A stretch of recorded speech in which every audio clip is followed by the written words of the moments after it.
Welcome to English Every Day, a place that helps you improve your English skills. Hello, everyone. Thank you for joining me today. In this video, I want to talk about one of the biggest challenges for English learners: how to think in English and stop translating in your head. If you are learning English right now, maybe this happens to you. Someone asks you a question, and before you answer, you first think in your own language. Then, in your head, you try to translate the words into English. After that, you say them out loud. This process takes time, and sometimes it makes you nervous, slow, or even silent. I know this feeling very well because I used to do the same thing. When I first started learning English, every sentence in my mind was in my native language. If I wanted to say, "I am hungry," my brain first created the sentence in my language. Then I tried to translate it word by word into English. Sometimes it worked, but many times it didn't because the grammar or the words were not the same. I made strange mistakes, I felt embarrassed, and most of all, I felt slow. It was like carrying a heavy bag on my back while trying to run. So I asked myself, how can I stop this? How can I think directly in English? Because when you think in English, you speak faster, you sound more natural, and you feel more confident. You don't waste energy on translation, you just speak. And that is what we all want. The first thing I learned is this: thinking in English is not something that happens overnight. It is not a switch you can turn on or off. It is a habit that you build slowly, step by step, every day. Just like a muscle, your brain needs training to get stronger in English. One method that helped me is to start small. Instead of trying to think in full sentences immediately, I started with simple words. For example, when I saw an apple, instead of saying the word in my native language, I said to myself, apple. When I looked at the sky, I said sky. When I was eating, I said rice, chicken, bread. This simple exercise trained my brain to connect things around me with English words, not with translations. After that, I moved to short phrases. For example, instead of thinking, I will go to the store in my language, and then translating, I practiced saying it directly in English in my head. I go to the store. I need to buy food. I am tired. At first, the sentences were very basic, but that is okay.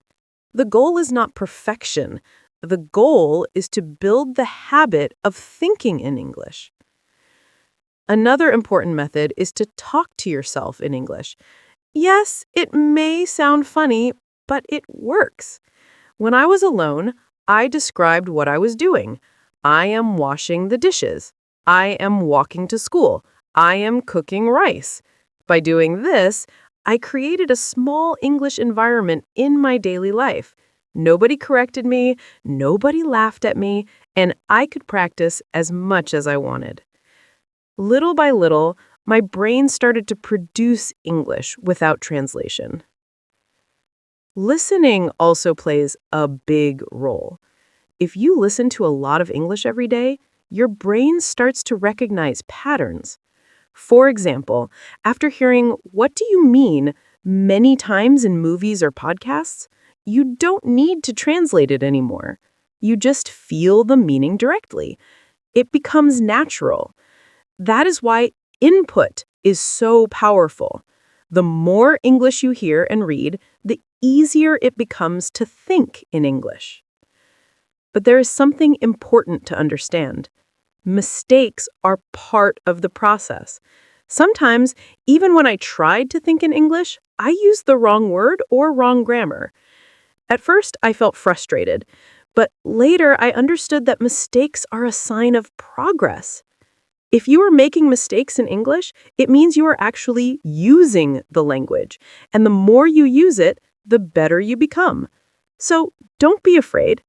Don't wait until you are perfect. Perfection will never come if you don't practice. Another tip is to create an English zone around you. Change the language of your phone to English. Write your shopping list in English. Keep a diary in English. Even if it's only one sentence a day, it trains your brain. Surround yourself with English words so that your mind gets used to them naturally. The more English you see, the less your brain will try to translate. Sometimes people say, "But my vocabulary is not big enough. How can I think in English if I don't know many words?" My answer is, start with what you know. Use simple words.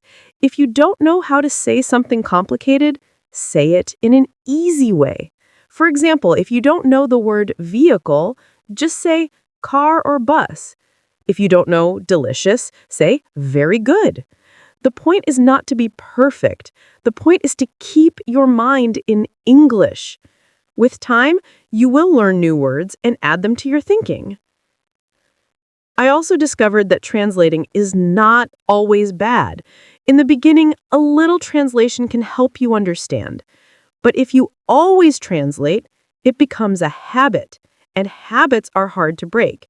That is why you need to push yourself to think directly in English, even if your sentences are simple. Over time, this habit becomes stronger, and translation slowly disappears. Now, I want to give you a simple exercise you can try today. Take 5 minutes, sit quietly, and describe everything around you in English. Look at your room. Say, "There is a chair. The chair is brown. I am sitting on the chair. I see a table. On the table, there is a cup." Do this every day, just 5 minutes. It may feel childish, but it is powerful. Slowly, your brain will connect your environment with English words automatically. Another exercise is when you are walking outside, try to make small sentences in your head about what you see. The bus is coming. The man is talking on the phone. The children are playing. This is how you train your mind to think in English in real life, not just in the classroom. The final message I want to share with you is this. Thinking in English is possible for everyone. You don't need to be a genius. You don't need to live in an English-speaking country. You only need patience, practice, and courage. Stop worrying about mistakes. Stop trying to translate every single word. Start small, use what you know, and keep going every day. One day, you will notice something amazing. Someone will ask you a question in English, and without thinking in your native language, without translating, you will answer directly. You will surprise yourself. You will realize that your brain is now thinking in English. And that is the moment you will feel true freedom in the language. So, my friends, thank you for listening to this monologue. I hope my words give you inspiration and motivation. Remember, stop translating in your head. Train your brain to think in English, step by step, every single day. It is not easy, but it is possible. And one day, you will discover that English is not just something you study. It is something you live.